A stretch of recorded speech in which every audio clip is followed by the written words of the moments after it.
Salut à tous, ici c'est le Master Teacher Serein. Ici on parle du développement personnel, on parle des échanges de langue et de culture et on parle de l'enseignement. Aujourd'hui on va parler d'une prière parce qu'on ne peut pas parler du développement personnel sans pour autant associer la spiritualité. On va parler d'une prière catholique qui est très universelle et comme je vous dis toujours, la spiritualité n'est pas... on n'a pas besoin d'être chrétien, on n'a pas besoin d'être musulman, on n'a pas besoin d'être ceci et cela. C'est l'esprit. Et donc, on va parler de cette prière parce qu'elle est universelle. Et tous qui peuvent appliquer cette prière, ils seront dans l'atmosphère, sinon dans l'état d'âme et dans les mêmes énergies que Saint François. Et je trouve que c'est une prière vraiment précieuse que tout le monde devait appliquer toutefois pour vivre le but même de la création en fait.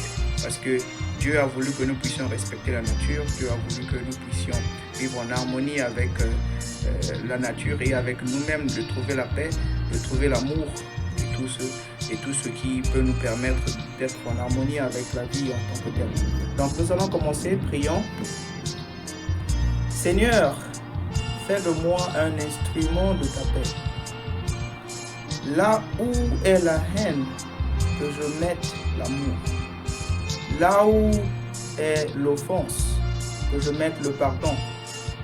Là où est la discorde, que je mette l'union. Là où est l'erreur, que je mette la vérité. Là où est le doute, que je mette la foi. Là où est le désespoir, que je mette l'espérance.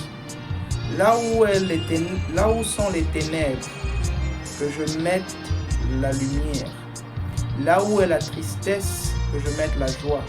Ô Seigneur, que je ne cherche pas tant à être consolé qu'à consoler, à être compris qu'à comprendre, à être aimé qu'à aimer. Car c'est en se donnant qu'on reçoit. C'est en s'oubliant qu'on se retrouve. C'est en pardonnant qu'on est pardonné. C'est en mourant qu'on ressuscite à l'éternelle vie. Amen. Amen. Amen. Que le Seigneur soit avec nous.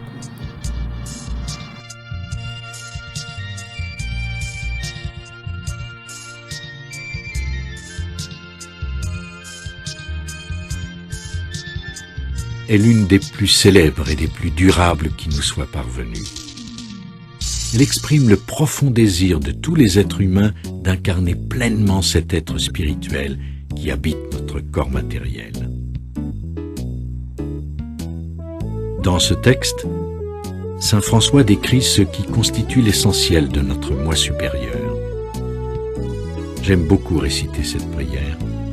Je suis convaincu qu'en la récitant, nous entrons directement en contact avec Saint François, l'un des êtres les plus divinement spirituels à avoir vécu parmi nous. La même force divine et invisible qui a circulé à travers cet homme au XIIe et XIIIe siècle circule également à travers vous et moi. Si vous sentez que vous avez des affinités avec ce saint homme, je vous suggère de lire ses biographies et de regarder le film intitulé « Frère Soleil ». Sa vie a été une telle inspiration pour moi que j'ai visité Assise afin de pouvoir marcher dans les mêmes forêts que lui et prier dans la chapelle où il a réalisé de nombreux miracles dont on a pu établir l'authenticité. Cette prière, qui a survécu jusqu'à nos jours, parle du sens même de la prière. Pour bien des gens, prier est une façon d'implorer Dieu afin qu'il nous accorde une faveur particulière, mais Sainte Thérèse d'Avila parle de la prière de façon bien différente. Elle nous dit « Ne demandez qu'une seule chose dans vos prières, soit de conformer votre volonté à la volonté divine. » C'est exactement ce dont il est question dans la prière de Saint François.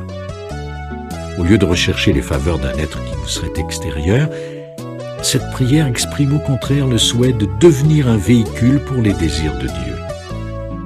Pour la plupart d'entre nous, Il s'agit d'un changement radical, mais aussi d'un premier pas vers l'illumination spirituelle.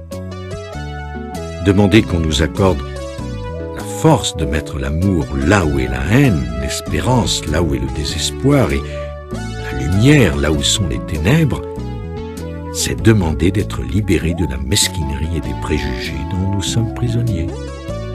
C'est demander d'être l'expression du puissant amour que nous attribuons au Créateur et qui fait intrinsèquement partie de nous.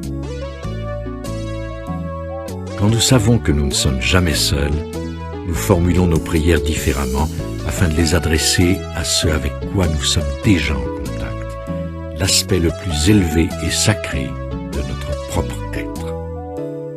Si Dieu est partout, il n'y a alors pas un seul endroit d'où il est absent, y compris en nous-mêmes. Armés de cette révélation, nous pouvons prier Dieu afin qu'il nous accorde la force morale dont nous avons besoin. Au lieu de demander d'être protégés du danger, nous demandons d'avoir la force d'être sans peur.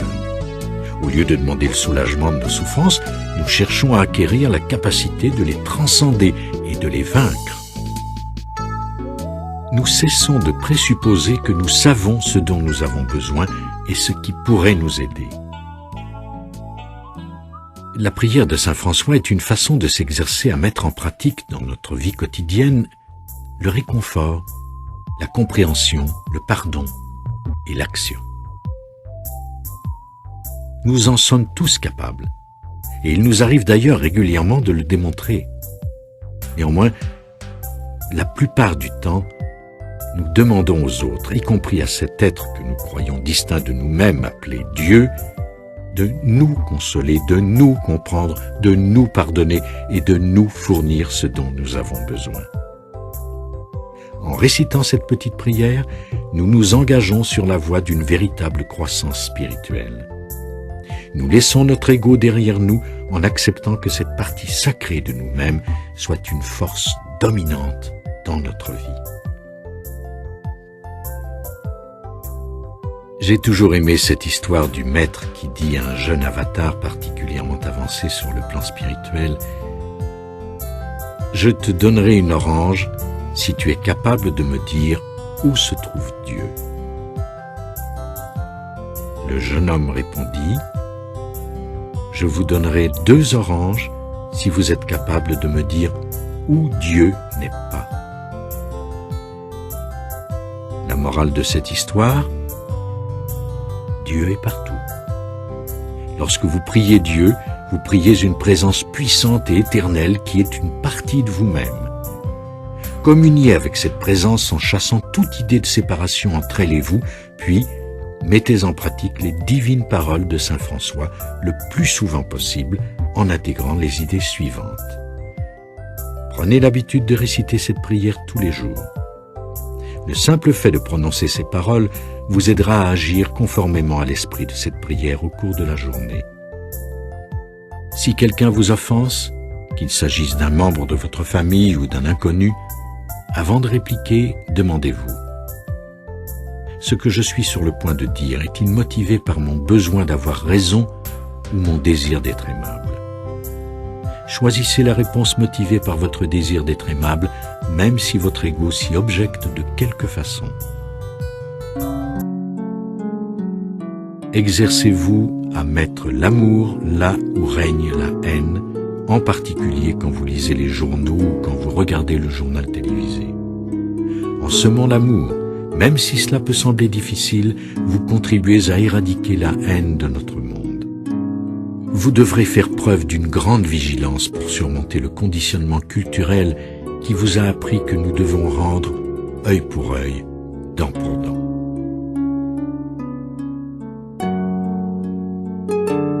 Regardez dans votre cœur et dressez la liste de tous ceux qui vous ont blessé d'une façon ou d'une autre au cours des ans.